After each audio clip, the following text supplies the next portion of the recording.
ಕಾಂತಾರ ಬಂದಾಗ ಅಷ್ಟು ದೊಡ್ಡ ನಿರೀಕ್ಷೆ ಆಗುತ್ತೆ ಅಂತ ನಿಮಗೂ ಕೂಡ ಗೊತ್ತಿರಲಿಲ್ಲ.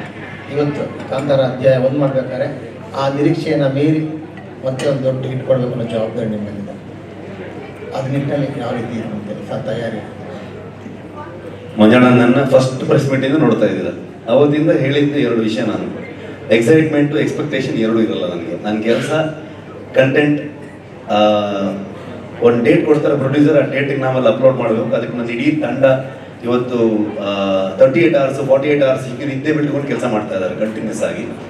ಅದು ಬಿಟ್ಟು ಅದು ಮುಗಿದ ಮೇಲೆ ನಮ್ದು ಯಾರ್ದು ಅಲ್ವೇ ಇಲ್ಲ ಸಿನಿಮಾ, ಕಂಪ್ಲೀಟ್ಲಿ ಜನರದ್ದು. ಅದು ಅವ್ರು ಹೇಗೆ ತೊಗೊಳ್ತಾರೆ ಅನ್ನೋದನ್ನೇ ನಾವು ಕಾಯ್ತಾ ಇರ್ತೀವಿ ಅಷ್ಟೇ. ಅವ್ರಿಗೆ ಏನು ಅನ್ಸುತ್ತೆ ಅನ್ನೋದನ್ನೇ ಕಾಯ್ತಾ ಇರ್ತೀವಿ ನಾವು. ಆ ವಿಷಯದಲ್ಲಿ ಒಂದು ಕಾತುರತೆ ಇರುತ್ತೆ ನಮಗೆ, ಯಾವ ಥರದಲ್ಲಿ ತೊಗೊಳ್ತಾರೆ ಈ ಫಿಲ್ಮ್ನ, ಇದ್ರ ಬಗ್ಗೆ ಏನು ಕ್ರಿಟಿಕ್ಸ್ ಬರ್ಬೋದು, ಎಷ್ಟು ಇಷ್ಟಪಡ್ಬೋದು, ಯಾವುದೆಲ್ಲ ವಿಷಯಗಳು ಇಷ್ಟ ಆಯ್ತು ಅವ್ರಿಗೆ, ಯಾವ ಥರದಲ್ಲಿ ನೋಡಿದ್ರು ಆ ಫಿಲ್ಮ್ನ ಅನ್ನೋ ಥರದ್ದು ಇರುತ್ತೆ. ಬಿಟ್ಟರೆ ಬೇರೆ ಯಾವುದೇ ಆ್ಯಂಗಲಲ್ಲಿ ನಾನು ಯೋಚನೆ ಮಾಡೋದಕ್ಕೆ ಹೋಗೋದೇ ಇಲ್ಲ. ಸೊ ಮತ್ತು ಅದೊಂದು ಬರ್ಡನ್ ಆಗಬಾರ್ದು, ಒಂದು ಜವಾಬ್ದಾರಿ ಆಗ್ಬೇಕಷ್ಟೇ. ನಾವು ಕೆಲಸ ಮಾಡ್ತಾ ಆಸ್ ಅ ಪ್ರೊಡಕ್ಷನ್ ಹೌಸ್ ಈ ಸಿನಿಮಾನ ಹೇಗೆ ಶೇಪಪ್ ಮಾಡಬೇಕು ಅನ್ನೋದನ್ನ, ಹೇಗೆ ಮೌಂಟ್ ಮಾಡಬೇಕು ಅನ್ನೋದೊಂದು ಐಡಿಯಾ ಇರುತ್ತೆ. ಅದ್ರ ಟೀಮ್ ನಮಗೆ ಈ ಸಿನಿಮಾನ ಯಾವ ಥರ ತರಬೇಕು ಅನ್ನೋದನ್ನ ಒಂದು ಐಡಿಯಾದಲ್ಲಿ ಹೋಗ್ತೀವಿ ನಾವು.